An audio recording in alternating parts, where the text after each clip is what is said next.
जय हिंद साथियों। अगर आप भी 2026 में विधवा पेंशन पाना चाहती हो और आपके पति इस दुनिया में नहीं है, तो आपको ये आसान काम करना होगा। हमारे पीछे आप तस्वीर देख सकते हो और पढ़ सकते हो। विधवा पेंशन पाने के लिए आवेदन कैसे करें, फॉर्म भरने का नया तरीका और जरूरी दस्तावेज क्या है, ऑनलाइन और ऑफलाइन तरीका क्या है, आज मैं आपको बिल्कुल आसान भाषा में बताने वाला हूँ। आपको क्या क्या करना है, कहाँ कहाँ जाना है, ये भी समझाने वाला हूँ।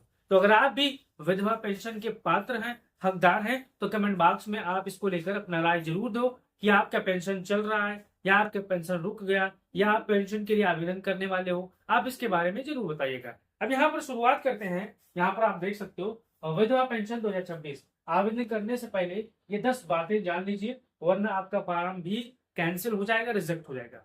वो 10 बातें क्या है, मैं आज आपको इस वीडियो में बताने वाला हूँ। देखिए, बड़ा सवाल है आखिर किन महिलाओं को मिलेगा विधवा पेंशन का लाभ। तो यहाँ पर देखिए, सरकार सिर्फ उन महिलाओं को पेंशन देती है जो निर्धारित पात्रता को पूरी करती हैं, और अगर दस्तावेज पूरा नहीं है या जानकारी गलत है तो आवेदन यहाँ पर खारिज हो जाएगा। यानी अगर आप भी विधवा हो, अगर आप सरकार की पात्रता पूरी करती हो, तो आप ये फॉर्म भरने के हकदार हो। अगर आप पात्रता नहीं पूरी करते हो तो आपका फॉर्म यहाँ पर रिजेक्ट हो जाएगा। इस चीज को आपको ध्यान देना है। अब यहाँ पर देखिए, सबसे पहले ये दस्तावेज आपको तैयार रखना है।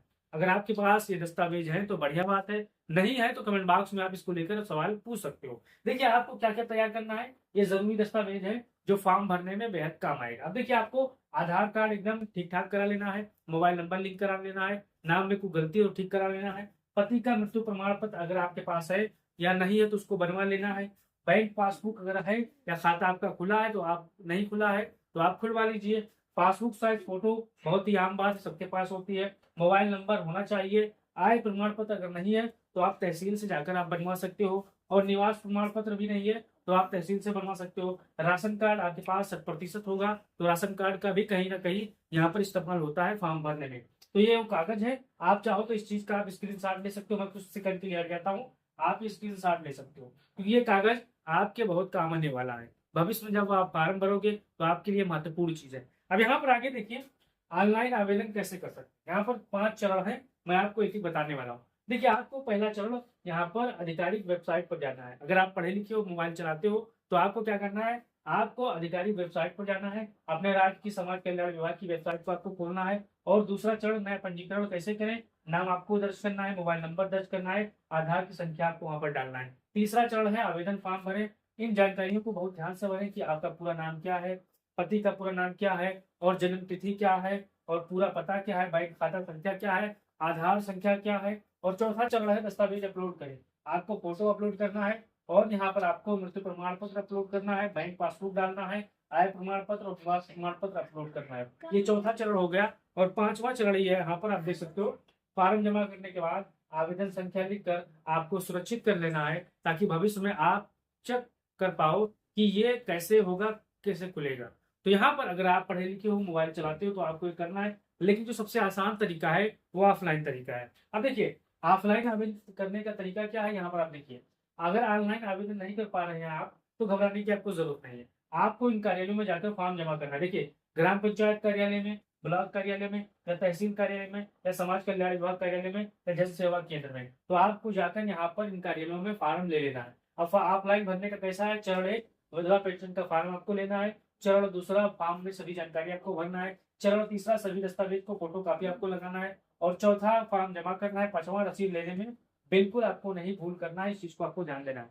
लेकिन मैं आपको ऑनलाइन तरीका ही रिफर करूंगा, क्योंकि आप परेशान हो तो आप कहाँ जाओगे। तो आपको किसी नजदीकी जन सेवा केंद्र पर जाना है, उनको बताना है कि मुझे विधवा पेंशन का फॉर्म भरना है, मैं सारी दस्तावेज लेकर आई हूँ, तो कौन कौन कागज लगेंगे उनको आप देना है। और सब लगभग 30 से 40 से 50 रुपए लेगा, आपका ऑनलाइन फॉर्म भर देगा और आपको सबमिट कर देगा। आपको यहाँ पर रिसीविंग का रसीद भी मिल जाएगा। तो यहाँ पर ऑनलाइन तरीका है, बहुत शानदार है। अब यहाँ पर आप देखिए, आवेदन करते समय 5 गलतियां आपको बिल्कुल नहीं करना है। तो गलतियां क्या है जो आपको यहाँ पर नोट कर लेना है।